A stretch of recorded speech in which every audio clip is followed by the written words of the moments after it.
എന്നെ മുഅല്ലിമായിട്ട് അയക്കപ്പെട്ടതാണെന്ന് മുഹമ്മദ് മുസ്തഫ സല്ലല്ലാഹു അലൈഹി വസല്ലം. ഹബീബ് തങ്ങളൊരു മുഅല്ലിമാൻ. ഖത്തീബിനെ ബഹുമാനിക്കാൻ ആളുണ്ട്, തങ്ങളെ ബഹുമാനിക്കാൻ ആളുണ്ട്, വലിയ വലിയ പ്രഭാഷകന്മാരെ ഖാദിമാരൊക്കെ ബഹുമാനിക്കാൻ ആളുണ്ട്. ബഹുമാനിക്കണം, ബഹുമാനിക്കേണ്ടതാണ്. പക്ഷേ അവരോടൊക്കെ ബഹുമാനം കാണിക്കുന്നവർ മദ്രസയുടെ മക്കൾക്ക് അലിഫും ബാവും പഠിപ്പിച്ചു കൊടുക്കുന്ന ഉസ്താദുമാർ.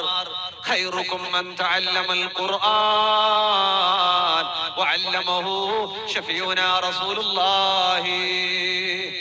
നിങ്ങളിൽ ഏറ്റവും ഖൈറായവർ ഖുർആൻ പഠിപ്പിക്കുന്നവരും പഠിച്ചവരും പഠിപ്പിക്കുന്നവരുമാണ്. ഈ മദ്രസയുടെ മുഅല്ലിമീങ്ങൾ അവർ ആദരിക്കപ്പെടേണ്ടവരാണ്, അവർ ബഹുമാനിക്കപ്പെടേണ്ടവരാണ്.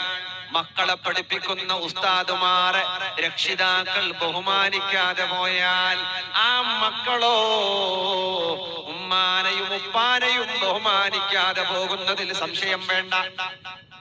മദ്രസ ഉസ്താദുമാർ റമദാൻ വരുമ്പോ ആ മുഅല്ലിമീങ്ങളെ പലയിടങ്ങളിലും പരിഗണിക്കാറില്ല.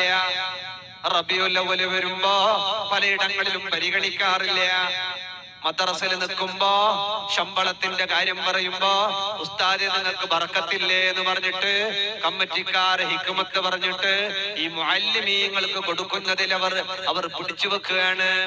അവരുടേതല്ല പണം, പക്ഷേ ജമാഅത്തുകാരുടേത്, നാട്ടുകാരുടേത്. ഒരു മര്യാദക്കൊരു കുടുംബം പോറ്റാൻ മതിയായ അത്രയും ഒരു മുഅല്ലിമായ ഉസ്താദിന് ശമ്പളം പോലും കൊടുക്കാതെ ബുദ്ധിമുട്ടിച്ചിട്ട് അവരെ കുതിര കയറുന്നവർ, അവരെ പേടിപ്പിക്കുന്നവർ, അവർക്കെതിരെ കേസിടുമെന്ന് പറയുന്നവർ, മുഅല്ലിമീങ്ങളെ തരം താഴ്ത്തുന്നവർ ഒരിക്കലും അത്തരം ആളുകൾ രക്ഷപ്പെടാൻ പോകുന്നില്ല. അവർ രക്ഷപ്പെടാൻ പോകുന്നില്ല. അവരെ മക്കൾ അവരോട് നന്മ ചെയ്യാത്ത മക്കളാകാൻ സാധ്യതയുണ്ട്. കാരണം ഗസാലി ഇമാമൊക്കെ പറഞ്ഞത് ആ പഠിപ്പിക്കുന്ന മുഅല്ലിമീങ്ങളുടെ ബഹുമാനം വലുതാണ്. തുച്ഛമായ ശമ്പളത്തിന് വേണ്ടി അവർ ത്യാഗം ചെയ്ത് നമ്മുടെ മക്കളുടെ നന്മക്ക് വേണ്ടി കഠിനാധ്വാനം ചെയ്യുന്ന വർഗമാണ് മുഅല്ലിമീങ്ങൾ. തങ്ങന്മാരെ പോലെ അവരെയും ബഹുമാനിക്കണം.